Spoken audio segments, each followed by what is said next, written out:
porque estamos en vivo. En vivo.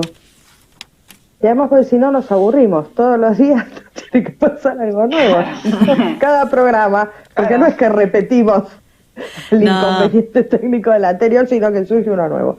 No, bueno, pero para ya que no nos aburramos. Ya lo vamos a lograr. Mientras tanto, bueno, ¿ahí? Ahora sí, te escuchamos. Ahora sí, te escuchamos. Que se venga la imagen. Bueno. Ahí estamos. Ahí estamos. Bueno, saqué auriculares. Bueno, a ver si... Está, perfecto. Parece que... No, pero se escucha bien, no acopla. Mil disculpas. No hay problema. No.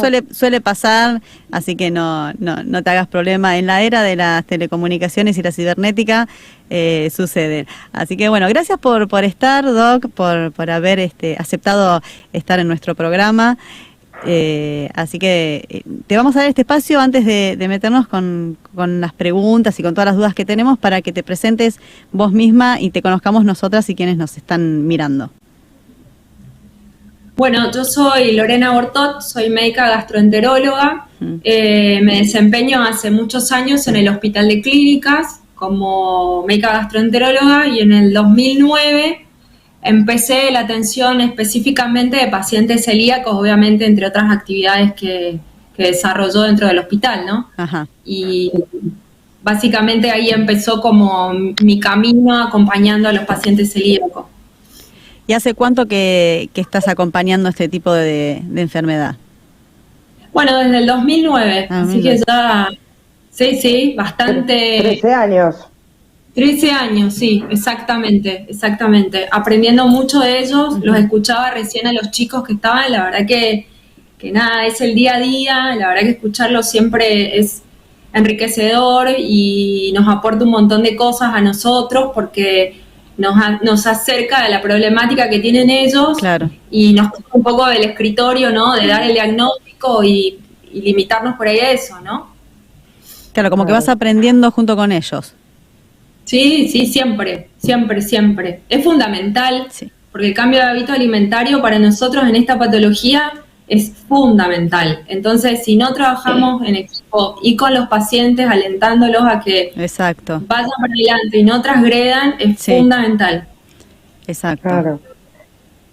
Y esta es una patología de la que siempre se supo, pero se le prestaba la debida atención, porque lo que en mi vida, yo tengo 49 años, y cuando era chica no tenías compañeros celíacos, no tenías otros chicos en escuelas que hablasen de celiaquía o de restricciones alimentarias.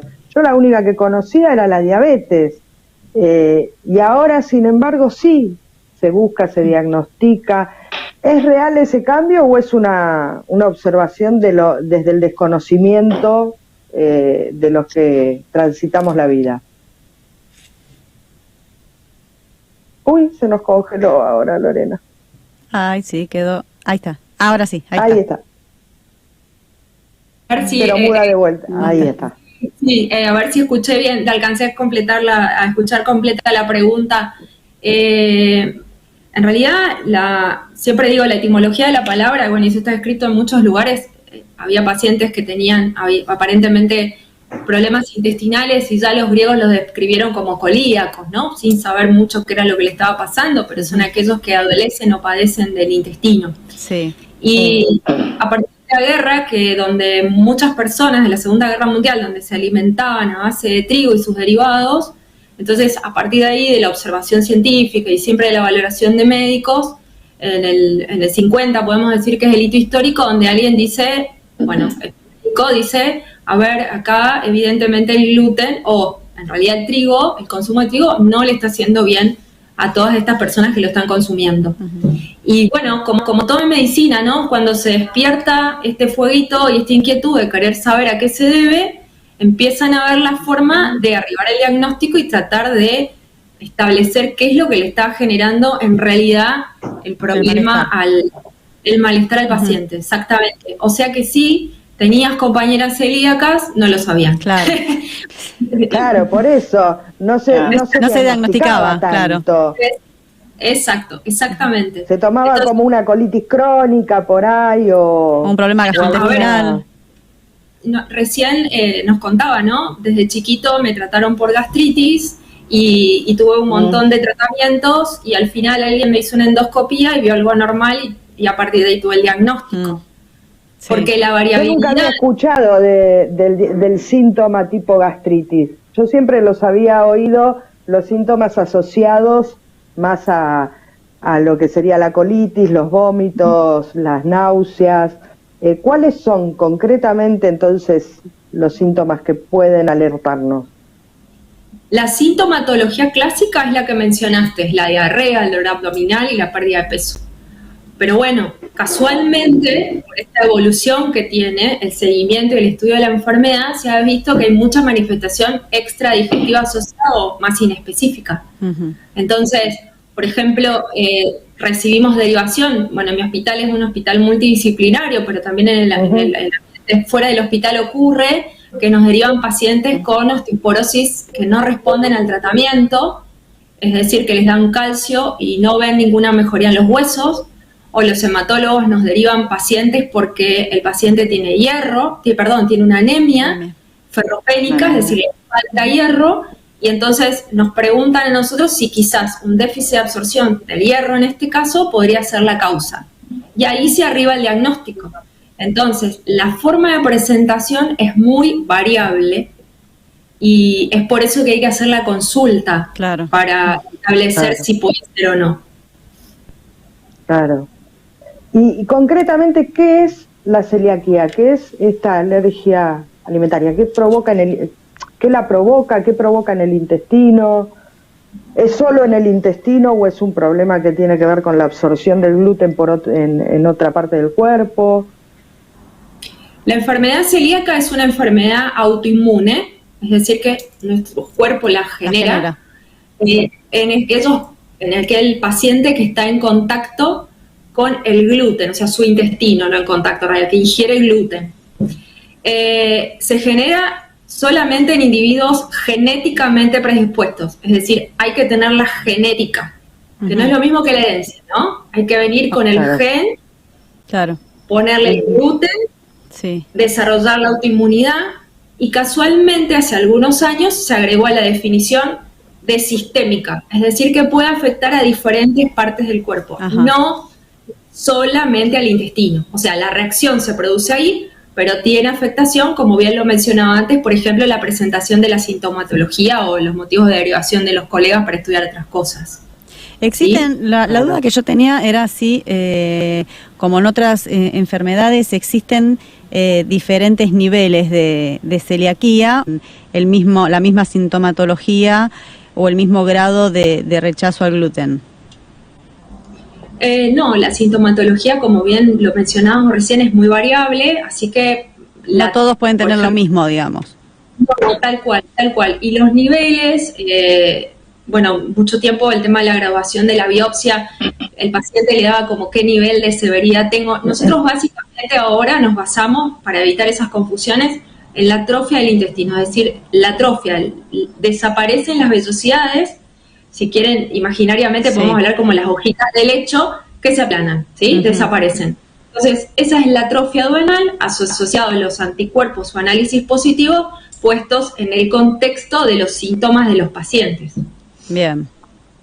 Claro, está perfecto. A ver, ustedes me preguntan el impacto en cuanto a la severidad. Por supuesto que un paciente tiene una diarrea acuosa, 10 a 20 deposiciones por día, que tiene pérdida de peso, que tiene déficit de magnesio, de fósforo y demás, ese obviamente es un paciente que tiene mayor compromiso clínico. Claro. ¿Cierto? Claro.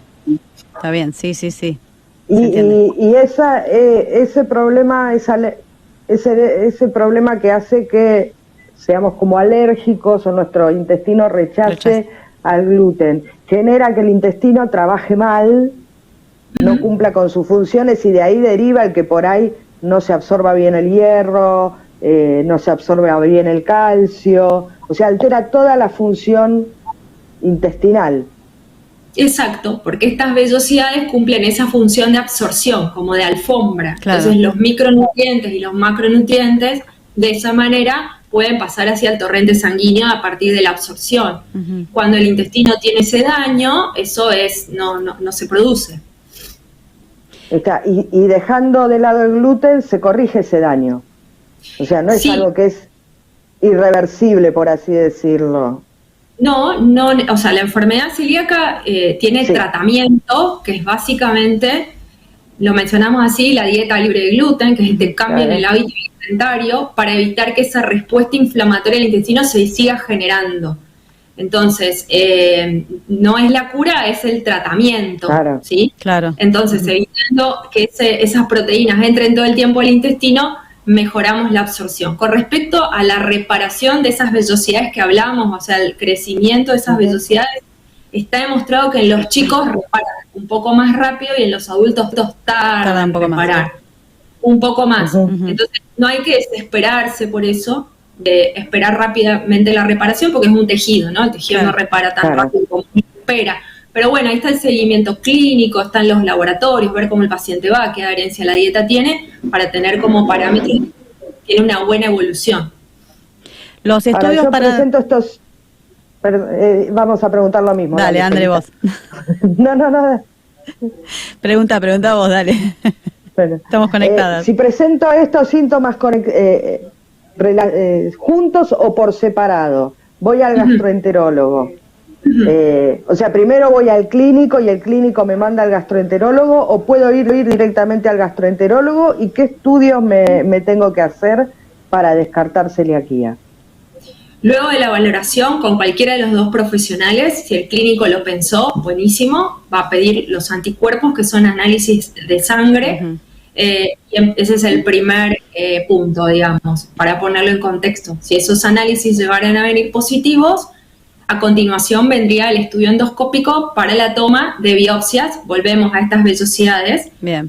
¿Por qué? Porque el duodeno, que está al alcance de la endoscopía, nos permite tomar pequeñas muestras muy chiquititas, como imagínense la punta de un lápiz. Se sacan muchas muestras y se envían a la anatomía patología, que es que con el microscopio logra ver la altura y el grado de inflamación de esas vellosidades y después lo informa. Pero claro que uno como paciente lo puede plantear a su médico, contarle los síntomas y sí, el primer paso del estudio de análisis de sangre. ¿Hay algún número? ¿Qué pasó a Gabriel que en sangre no le salió? ¿Perdón? No, preguntamos todos porque juntos. me quedó que a Gabriel no le salió en sangre, pero Ros seguro tiene algo tan pueril. Estaba escuchando lo que decía la doctora, ¿cómo le va? Buenas tardes. Si el diagnóstico para llegar a saber si uno es celíaco o no es por biopsia solamente y con los análisis, ¿no? ¿Sería ese correcto el para llegar al diagnóstico? Son 3 pilares: la presentación clínica, el análisis de sangre y las biopsias. Por supuesto que en medicina nada es 2 más 2. Claro, sí. Entonces se presentan estos escenarios como ustedes bien comentaban. Y si los análisis dan negativos y yo como médico sigo sospechando, sigo buscando, como le pasó al colega, al paciente. A Gaby. A Gaby, exacto, perdón Gaby, le pasó a Gaby recién que bueno, su médico dijo no, yo sigo sospechando, sigo buscando. Entonces ahí que se puede ampliar los análisis de sangre y pedir más determinaciones, ver en qué laboratorio se lo hizo, qué confiabilidad tiene el laboratorio, bueno, etcétera. O sea, hay que ponerlo en contexto clínico. Por eso siempre está bueno que atrás de todo esto haya un médico, ¿no? Que esté haciendo el seguimiento y pensando en las alternativas. El paciente es fácil. Que no salga en sangre, puede ser que es un tipo diferente de celiaquía o... No necesariamente. No necesariamente. La atrofia duodenal, esta falta de crecimiento de las vellosidades, no es patognomónica de la celiaquía. O sea, no quiere decir que porque yo tengo atrofia soy celíaco. Se puede dar también por otras patologías. Bueno, no quiero profundizar para no confundir. Está bien. Pero como digo, o sea, puede haber confundidores y para eso tiene que estar el médico tratando de... Si el médico lo piensa, lo sospecha y está convencido de que por ahí viene el diagnóstico, tiene que agotar todas las instancias. Algo que quiero aclarar que me parece es re importante para las personas que nos escuchan. Todas estas determinaciones, cuando uno quiere arribar al diagnóstico, se deben hacer con los pacientes comiendo gluten. Para que no tengamos falsos negativos. Es muy importante. El paciente debe ser estudiado con gluten. O sea, a veces es esperar un poquito, calmar la ansiedad, para que tengamos, en caso el contexto clínico siempre va a ser una prioridad, pero saber exactamente si el paciente tiene o no celiaquía, pues después uno se confunde, ¿no? Claro. Claro, porque por ahí uno va, le dicen tenés la posibilidad de ser celíaco, entonces empieza a reducir el consumo y en realidad está yendo contra su propio diagnóstico. Exacto. ¿Existe algún número, algún porcentaje de pacientes celíacos a nivel mundial o a nivel nacional? ¿Se hizo algún tipo de registro? ¿O viste que en estos últimos tiempos se incrementó? La enfermedad celíaca se presenta en todo el mundo y el porcentaje es de 0.6% al 2,5% de acuerdo a los trabajos. Pero de nuestro país podemos saber que en los adultos, un trabajo que se hizo en el año 2000. Se le cortó. Ahí está. Ahora 2000. Sí. En el año 2000. En el año 2000. Hicieron una determinación en sangre en el prenupcial y ahí pudieron dosar estos anticuerpos que mencionábamos recién y se vio que 1 de cada 167 de los que se presentaban tenían anticuerpo positivo. Entonces eso habla un poco de lo que decían, ¿sí? Entonces para redondear el número decimos el 1% de la población. De todas maneras siempre se está trabajando sobre la estadística para afinarla, ¿no? Claro, sí. Pero bastante prevalente. Sí. Claro. Yo hoy te comentaba en estos días cuando estábamos hablando para la entrevista, te comentaba que nosotras como pacientes con endometriosis tenemos también una enfermedad que genera procesos inflamatorios y que dentro de los cambios alimentarios que nos proponen justamente disminuir el gluten, las harinas y demás porque son de por sí alimentos inflamatorios. Pero también así indagando nos encontramos con que hay gente que no tiene enfermedad celíaca, pero es intolerante al gluten. ¿Existe esto o tiene que ver con alguna otra patología, como sería el caso nuestro, que se combina?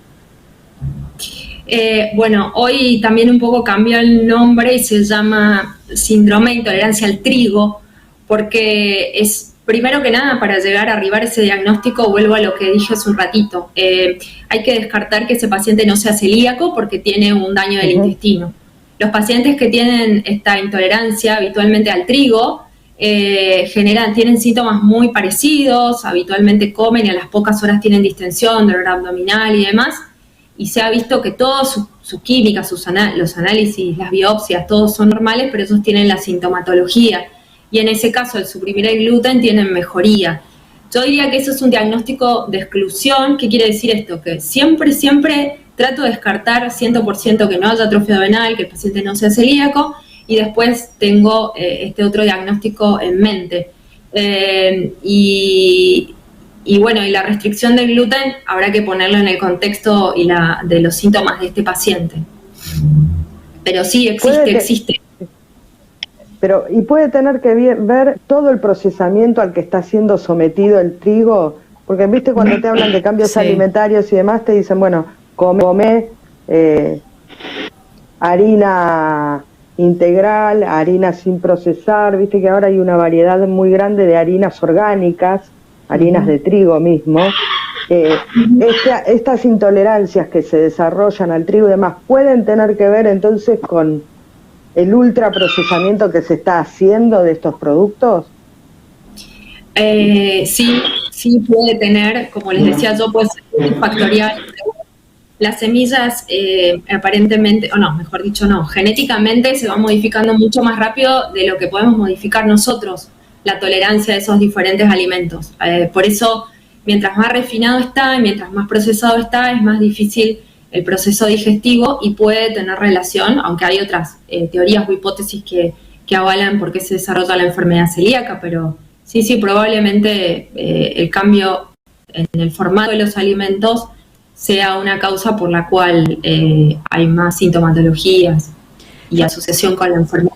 Yo sigo preguntando por números y porcentajes.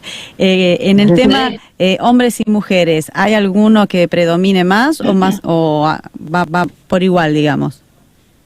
No, las mujeres vamos 2-1 Ajá. con respecto a los hombres. Qué raro, qué raro. En cuestiones de salud no está bueno que las mujeres ganemos. No, pero bueno,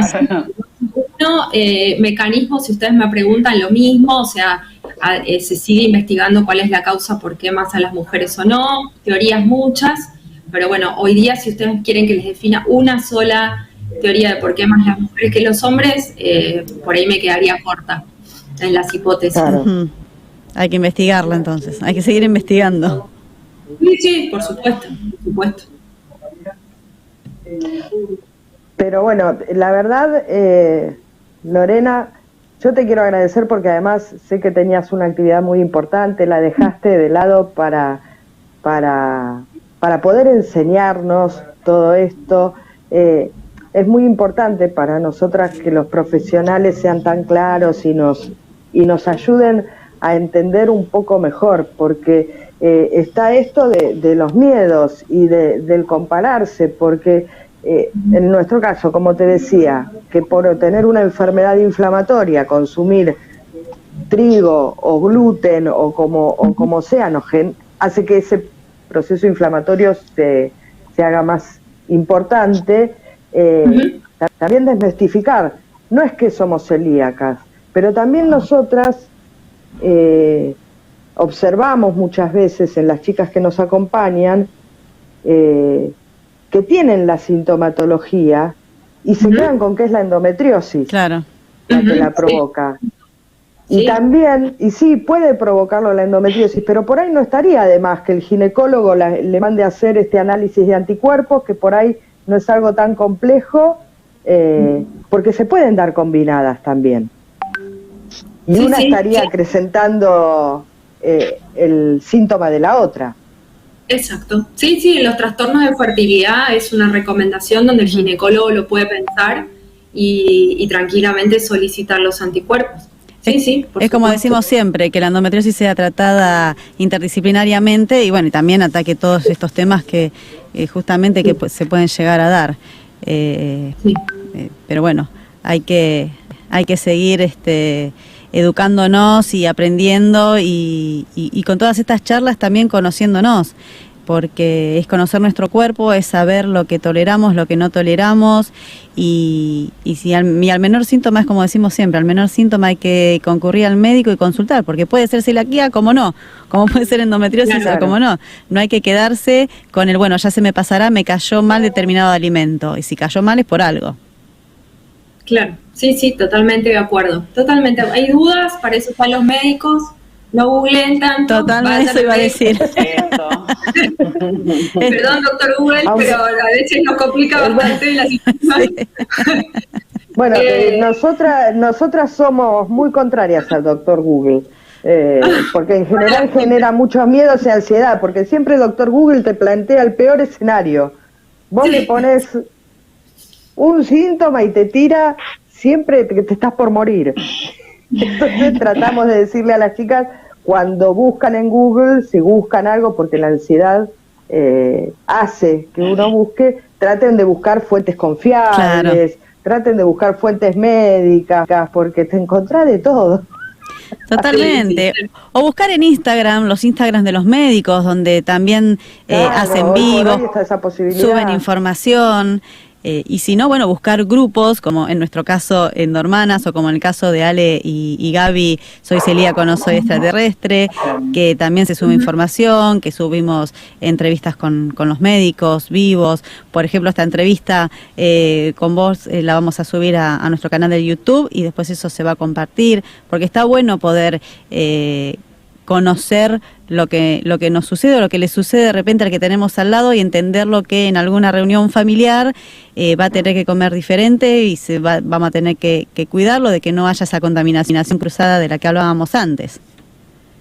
Por ejemplo, tal cual, concientizar en todos los ámbitos, ¿no? Uno como familiar, como les pasó a ellos, en los amigos, Claro. ¿no? De salir, sociabilizar.